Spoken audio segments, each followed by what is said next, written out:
अखिल भारतीय शिक्षा संस्थान के सह संगठन मंत्री श्रीमान यतेंद्र जी का आगमन हुआ है। आज हम इनसे विद्या भारती के विषय में कुछ प्रश्न जानकारी प्राप्त करते हैं। सरस्वती शिशु मंदिर नोएडा के बाल मन की उड़ान न्यूज चैनल में आपका स्वागत है। मैं अनामिका, मेरी सहयोगी बहन आराध्या। श्रीमान जी, आपके विद्या भारती में से कब वे किन परिस्थितियों में जुड़े हैं? हम? हाँ जी सर। हमारे पूछ रहे हो? Yes sir. तो हम संघ के प्रचारक हैं। 74 से हम संघ के प्रचारक हैं। 74 से 92 तक हम संघ के कार्यबल करते हैं। 92 से हमारा विद्या भारती का काम मिला है। 92 से हम विद्या भारती का काम करते हैं। आपको विद्या भारती में जुड़ने की प्रेरणा किनसे मिली है? किसी से नहीं। संगठन ने कहा कि ये काम करोगे तो ये काम करने लगे। उत्तर प्रदेश में प्रेरणा किसी से नहीं मिली। हमको हुक्म दिया गया। संघ ये कार्यकर्ताओं को आदेश करता है कि आपको यहाँ काम करना है, इस क्षेत्र में काम करना है। हमको कहा कि आपको शिक्षा के क्षेत्र में काम करना है। विद्या भारती तो विद्या भारती। उत्तर प्रदेश में विद्या भारती के कार्य विस्तार कैसे हुआ? विद्या भारती नाम का संगठन तो 78 में शुरू हुआ, ठीक है। लेकिन सरस्वती शिशु मंदिर योजना 52 में शुरू हुई, 1952। गोरखपुर से प्रारंभ है ना। फिर धीरे धीरे 52 से शिशु मंदिर बढ़े। तो दूसरा शिशु मंदिर ये मध्य प्रदेश के ललितपुर नाम के जिले में एक गांव में प्रारंभ हुआ, मदनपुर नाम का गांव। दूसरा फिर इधर रामपुर शुरू हुआ, फिर हापुड़ शुरू हुआ, फिर वृंदावन के मथुरा के 2 विद्यालय शुरू हुए। ऐसे जब काम बढ़ने लगा तो सरस्वती शिशु मंदिरों की संभाल के लिए एक सोसाइटी का गठन किया गया। और देश की पहली सोसाइटी है, उसका नाम है शिशु शिक्षा प्रबंध समिति। उसने विद्यालय का प्रबंध उत्तर प्रदेश में संभाला। और धीरे धीरे फिर शिशु मंदिरों का काम बढ़ा। तो फिर बच्चों की मांग आने लगी, अभिभावकों की मांग आने लगी कि आगे की कक्षाएं, पंचम तक विद्यालय शुरू हुए।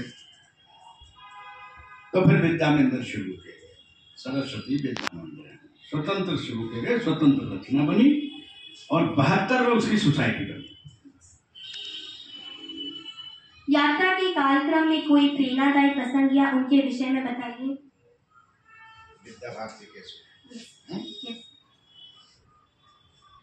पहला तो यह है कि जब विद्या भारती प्रारंभ हुआ, विद्या भारती नाम का संगठन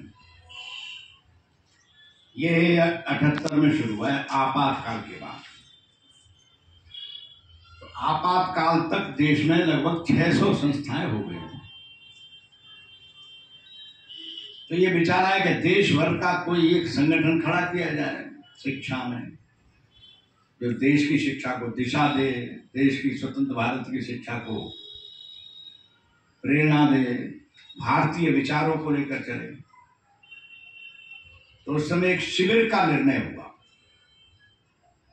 आपातकाल हटने के बाद, इमरजेंसी हटने के बाद। सुना इमरजेंसी आप लोगों ने? हैं? तो इमरजेंसी खतरनाक थी, लोकतंत्र की हत्या हो गई थी। न्यायपालिका में सब परिवर्तन हो गए, संविधान में परिवर्तन किए गए, एक तानाशाही जैसा शासन शुरू हुआ, लोग जेल में डाल दिए गए।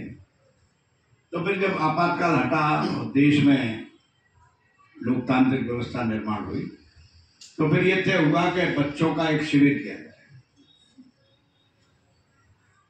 तो वो शिविर डरते डरते तय, तो आप जैसी उम्र के बच्चे पढ़ने के लिए आते हैं, बड़े बच्चे पढ़ने के लिए आते हैं, जैसे ये है ना भावराव, ये सब बड़े विद्यालय नहीं थे।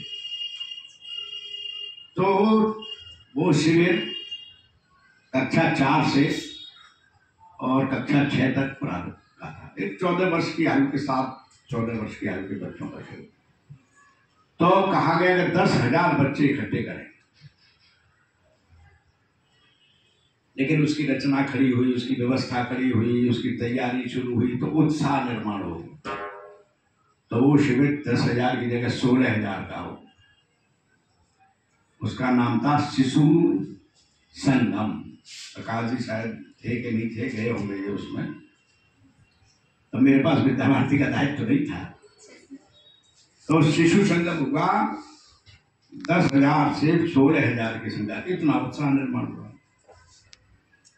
और सबसे प्रेरणादायी बात यह है कि 16,000 को जो संचालित करता था, उस समय का सेनापति संचालित करता था, जो आपकी ऐसी उम्र का था, हैं?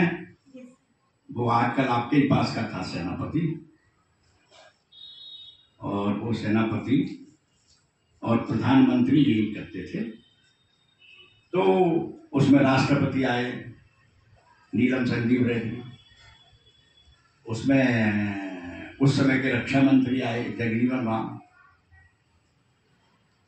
और राष्ट्रीय स्वयंसेवक संघ के सरसंघचालक बड़े सब अधिकारी रहे। तो ये देखकर राष्ट्रपति ने बच्चा ही सब संचालित कर रहा है, बहुत प्रभावित। उनकी पत्नी आई थी साहब, नीलम संजीव रेड्डी।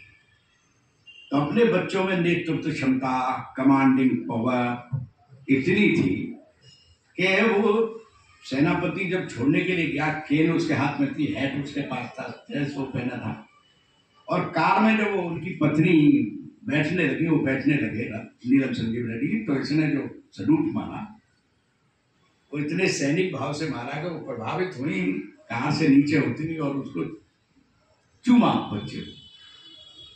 यहां से फिर विद्या भारती काम में उत्साह निर्माण हुआ और फिर देश भर में इसका व्याप पड़ा।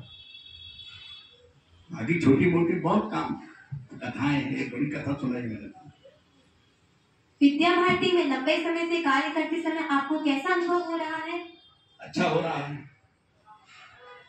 बस एक अंतिम प्रश्न है, विद्या भारती में जुड़े अनेक कार्यकर्ताओं तथा भैया बहनों के लिए आप क्या संदेश देना चाहेंगे? हम ये संदेश देना चाहेंगे कि विद्या भारती जिस उद्देश्य को लेकर चली है, जिन विशेषताओं को लेकर चली है, वो विशेषताएं भारतीय संस्कृति के आधार पर शिक्षा दर्शन, भारतीय मनोविज्ञान के आधार पर मनोवैज्ञानिक शिक्षा दर्शन, इसको केंद्र में रखकर शिक्षा का काम करना और शिक्षा को अंग्रेजी से मुक्त करना। ये जिस दिन हो जाएगा तो देश अपने ऊपर गौरव करने लगेगा। सभी भैया बहन, सभी आचार्य अपनी परंपराओं पर, अपनी संस्कृति पर, अपने धर्म पर, अपने राष्ट्र पर गौरव का भाव जब इस देश में होगा, जो स्वतंत्रता के बाद थोड़ा कम हुआ, यह जब पूरी भूमिका से निभाएंगे, यह अगर और सावधानी से काम करने की आवश्यकता है।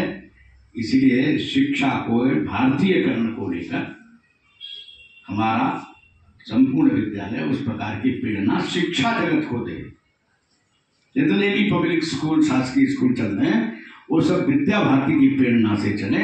इस प्रकार का परिवर्तन ये अपने विद्यालय से दिखाएंगे। ऐसा व्यवहार, ऐसा कर्तव्य, ऐसा ज्ञान ये हमारे विद्यार्थी भैया बहन और हमारे आचार्य हैं। आपसे हुई वार्ता के लिए तथा आपका बहुमूल्य समय देने के लिए आपका बहुत बहुत धन्यवाद।